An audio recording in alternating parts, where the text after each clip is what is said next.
Assalamualaikum warahmatullahi wabarakatuh. Salam sejahtera bagi kita semuanya ya. Kita dalam kesempatan hari ini ya bertemu di mata kuliah multimedia ya. Dan hari ini ya saya mengawali di pertemuan 9 yang merupakan lanjutan materi sebelumnya di pertemuan 1 sampai dengan 8 ya. Yaitu yang diampu oleh Pak Mando ya. Nanti di sini saya meneruskan untuk materinya yaitu pertemuan 9 sampai dengan pertemuan 16 yang terakhir, yaitu nanti ada ujian akhir semester ya. Dan untuk mengawali pertemuan ini di sini kita akan bahas dulu tentang perangkat lunak multimedia ya, atau istilah lainnya itu software dari multimedia ya. Oke, ini untuk pengertiannya ya. Oke, untuk pengertiannya secara lengkap ya dari perangkat lunak multimedia, yaitu di sini dikatakan ada komponen-komponen ya dalam data processing system ya yang berupa program-program. Jadi komponen-komponen dalam data processing itu yang berupa program untuk mengontrol bekerjanya sistem multimedia. Tuh. Jadi kalau disederhanakan ya program untuk mengerjakan sistem multimedia ya.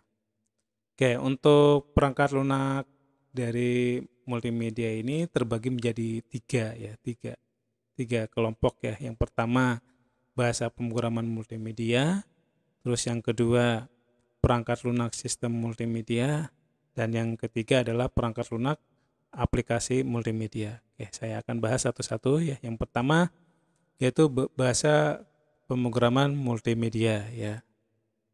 Oke. Kalau kaitannya dengan bahasa pemrograman multimedia berarti nanti di sini ada programmer ya, ada programmer yang membuat program ya. Kalau teman-teman mahasiswa di semester sebelumnya ada mata kuliah mungkin pemrograman web, Java, nah itu akan lebih cenderung ke programmer ya. Nah di multimedia juga ada seperti ini. Oke. Nah ini contohnya untuk bahasa pemrograman multimedia ada assembly, ada C++ ya, ada Delphi, Visual Basic, ada Flash Programmer, Java, dan lain-lain ya. Terus yang kedua, perangkat lunak sistemnya ya, atau sistem softwarenya. Nah, di sini berarti kaitannya dengan program utama ya. Contohnya mulai dari yang dasar yaitu ada DOS ya, disk operating system ya, sebelum dari Windows itu ya. Terus ada Windows 95, 98, ME, terus Windows XP, Windows Vista ya, Unix atau kata lainnya ada Linux ya. Terus ada macOS dan yang lainnya ya. Oke, ini yang dikatakan sebagai perangkat lunak sistemnya. Berarti yang bekerja di bagian utamanya ya. Terus yang ketiga perangkat lunak aplikasi ya. Aplikasi multimedianya. Nah, ini contoh-contohnya untuk perangkat pengolahan teks ya. Pengolahan teks. Kalau pengolahan teks itu ya bisa kita menggunakan Paint ya. Terus Microsoft Word itu juga bisa dikatakan untuk perangkat pengolahan teks ya. Terus ada lagi perangkat lunak pengolahan animasi ya. Animasi dua dimensi, nah grafik 2 dimensi ya. Nah, ini kalau kaitannya dengan 2 dimensi itu ada istilah vektor dan ada istilah raster ya. Kalau vektor itu biasanya sebuah bentuk ya, sebuah bentuk itu bisa tercipta dengan adanya garis ya. Oke, garis atau vektor. Nah, untuk aplikasinya bisa menggunakan CorelDRAW, Macromedia Freehand, Adobe Illustration, nah dan lain-lain ya.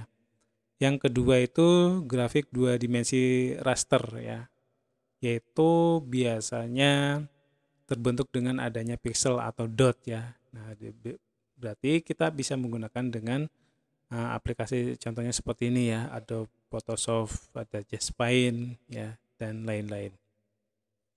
Terus animasi ya, nah, animasi Macromedia Flash ya, animasi, dan tentunya di sini animasi yang dua dimensi ya. Terus perangkat lain ya, perangkat lunak lain pengolahan animasi yang sifatnya ke 3 dimensi ya, 3 dimensi. Contohnya kita bisa menggunakan 3D Studio Max, Blender, Maya, terus Soft Image ya, gitu. Kalau yang 2 dimensi itu biasanya terbentuk sebuah wujudnya itu karena ada sumbu X dan Y ya.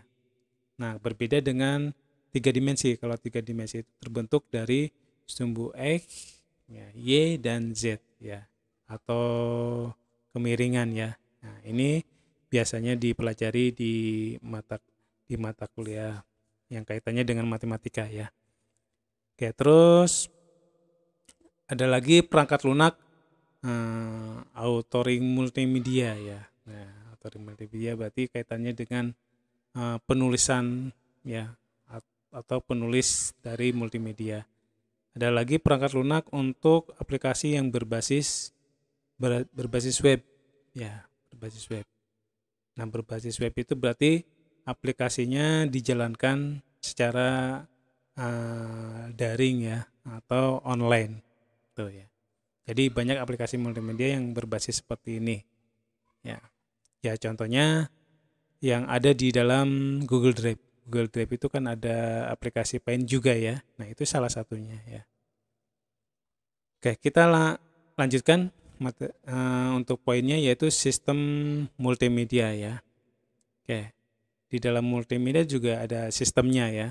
Kalau kaitannya dengan sistem berarti ada beberapa komponen yang saling berhubungan untuk mencapai tujuan gitu ya. Oke.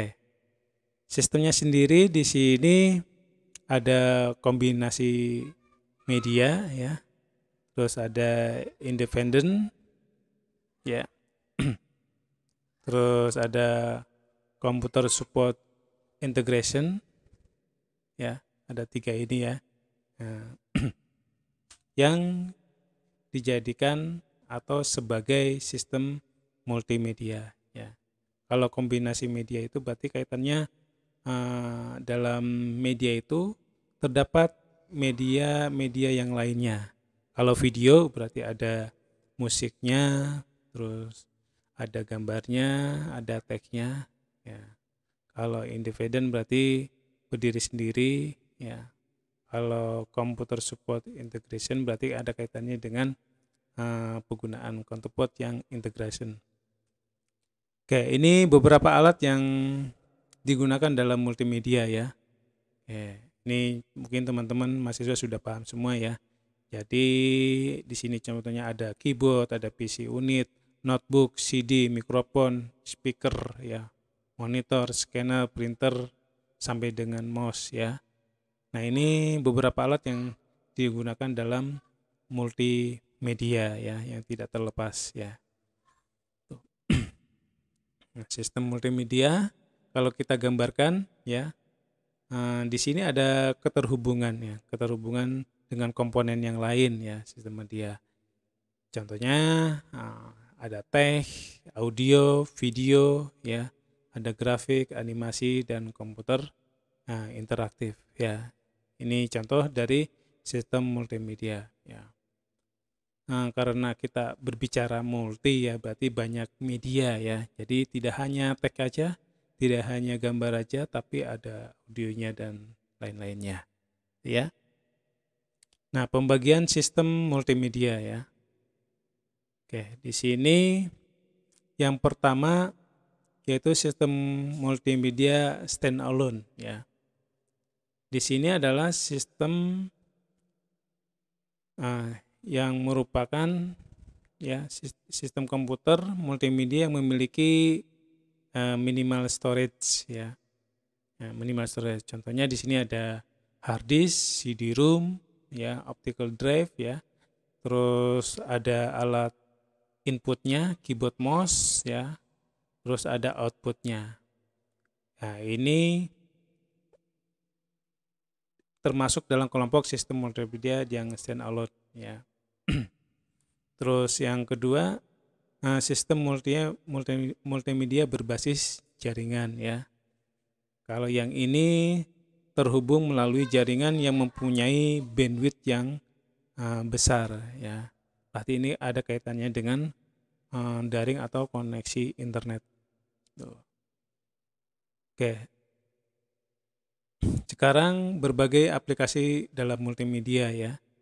Ya, ini contoh kaitannya dengan kaitannya dengan bisnis ya. Ya, di sini contohnya ada presentasi, pemasaran, periklanan ya. Demo produk dan katalog ya. Ini dalam menghasilkan produk ini apa yang diperlukan untuk penggunaan aplikasi multimedianya. Nah, kalau periklanan, presentasi berarti kan dibutuhkan aplikasi multimedia contohnya seperti CorelDRAW, PowerPoint dan lain-lain.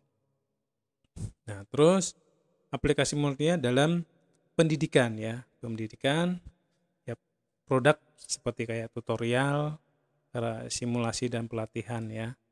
Atau e-learning ya. Contohnya kalau kita membuat tutorial berarti ada kaitannya dengan langkah-langkah yang dibuat dalam bentuk video ya. Tuh. Oke, sekarang kaitannya dengan hiburan ya. Ada games, ada film ya, ada olahraga dan hobi ya. Oke, dalam membuat produk seperti itu juga harus adanya aplikasi multimedia. Terus ada lagi untuk kepentingan publik atau institusi ya. Contohnya dalam militer, pariwisata, kesehatan ya. Jadi diperlukan aplikasinya yang sesuai dengan kebutuhan dari organisasinya atau dari kebutuhan dari perusahaan ya. Ini contoh aplikasi multimedia dalam kesehatan ya. Dalam kesehatan buatan Microsoft ya. Ini contohnya. Tuh. Terus ada lagi ini contoh aplikasi dalam pembelajaran ya. Nah, kalau lihat dari sini contohnya seperti dibuatkan dalam aplikasi Adobe Flash ya atau Macromedia Flash ya. Terus aplikasi multimedia dalam pembelajaran bahasa. Nah, ini juga merupakan aplikasi sudah terbentuk dalam bentuk produk ya. Terus aplikasi multimedia dalam bentuk jaringan. Ini contohnya YouTube ya. Oke. Saya kira itu dulu untuk kaitannya dengan perangkat lunak atau software dalam multimedia. Oke, saya kira itu dulu untuk pertemuan yang pertama dari saya di pertemuan 9. Oke, saya kira cukup dulu. Terima kasih. Wassalamualaikum warahmatullahi wabarakatuh.